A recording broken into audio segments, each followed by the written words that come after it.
Mari kita lanjutkan. Sudah ada pro dan kontra tadi. Bung Alfons barangkali ingin menambahkan.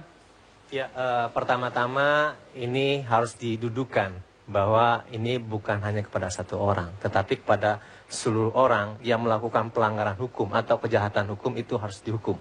Itu harus sepakat kita. Karena kan dalam konstitusi kita disebutkan bahwa negara kita adalah negara hukum berbentuk republik. Itu yang paling penting gitu kan. Seluruh perbuatan itu harus dipertanggungjawabkan. Begini juga dengan kasus penghilangan paksa ini. Ini sebentar. Ini ada rekomendasi eksekutif summary di Komnas HAM. Ini penyelidikan pro justisia. Kan begitu ya? Dan kemudian ini harus ada follow up-nya. Dan kemudian dari follow up itu kita bisa melihat bagaimana negara kita itu merespon dari suatu kejahatan-kejahatan dan itu harus dipertanggungjawabkan.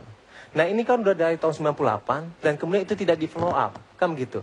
Yati dari Kontras dan Aal dari Imparsial sudah mengatakan bahwa ini tidak hanya pada kemarin itu saja kita suarakan. Ini sudah berulang-ulang dan sangat salah sekali kalau misalnya dikatakan ini adalah daur ulang. Dan harus diingat bahwa yang namanya menyuarakan keadilan itu lebih tinggi dan kemudian itu harus diperjuangkan karena ini keadilan maju. Nah karena itu makanya keadilan harus diungkapkan. Jangan sampai ini kan ada persoalan, ada problem politik dan Anda ini hanya menjadi alat politik saja. Anda ini alat sekarang politik. begini Dari kepentingan politik. Alat politik ini juga kan Anda mempertanyakan bukti mereka mana? Bukti Anda ada nggak? Kalau ada bukti, lakukan prosedur hukum. Kita tidak ada. Nah sekarang jangan menuduh-nuduh, membuat pernyataan yang sangat tendensius. Saya kira ini juga bentuk kepanikan. Ini rekomendasi Komnas HAM dan ini sekarang adalah pro justisia. Sejak kapan? Artinya kenapa tidak diajukan? Kenapa tidak diproses? Kalau misalnya sudah proses hukum dilakukan, artinya ini harus dijalankan. Sebentar, Pak Kiflan silakan. Oke, saya sebagai pelaku sejarah untuk diketahui. Anda bukan pelaku sejarah, peneliti sejarah. Umur berapa sekarang? Umur saya sekarang 68. Kejadian 98.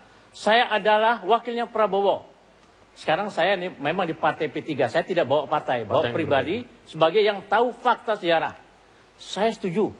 Dilakukan hukum, prosedur hukum. Setuju saya. Termasuk itu setuju. Yang bertanggung jawab harus bertanggung jawab. Jadi kejadian tahun 98 itu memang kejadian itu karena ada rencana operasi pengamanan sidang umum pemilu dan sidang umum MPR. Ingat kejadian terjadinya pemboman di Tanah Tinggi di Bekasi. Siapa yang melakukan?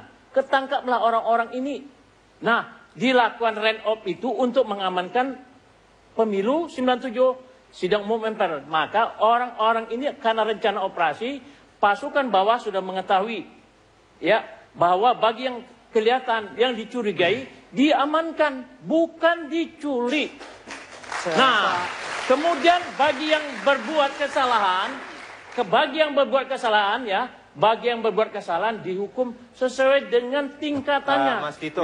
Kalau umpamanya sekarang begini, orang supir nabrak, yang punya mobil ada di rumah, masa yang punya mobil dia kena hukum? Pasti orang yang nyupir. Begitu juga prajurit sudah dilaksanakan mahmil.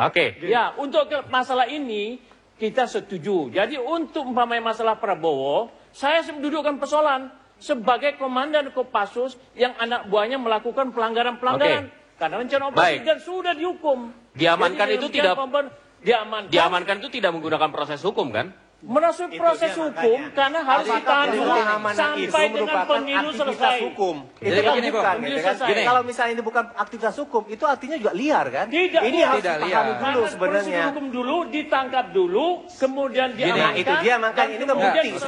Banyak orang lupa bahwa penangkapan itu karena ada aksi yang bersifat mau membuat kerusuhan, teror. Ada 22 bom. Apakah tindakan pengamanan tersebut itu bisa dilakukan oleh sekelompok orang yang mengatasnamakan seragam? Itu dulu. Mereka sudah diadili karena kalau kesalahan prosedur sudah diadili. Terjadi penculikan. Mereka sudah diadili. Jangan pemahamannya bahwa ini ada teror kemudian dilakukan penyelidikan kemudian ditangkap. Tidak boleh begitu.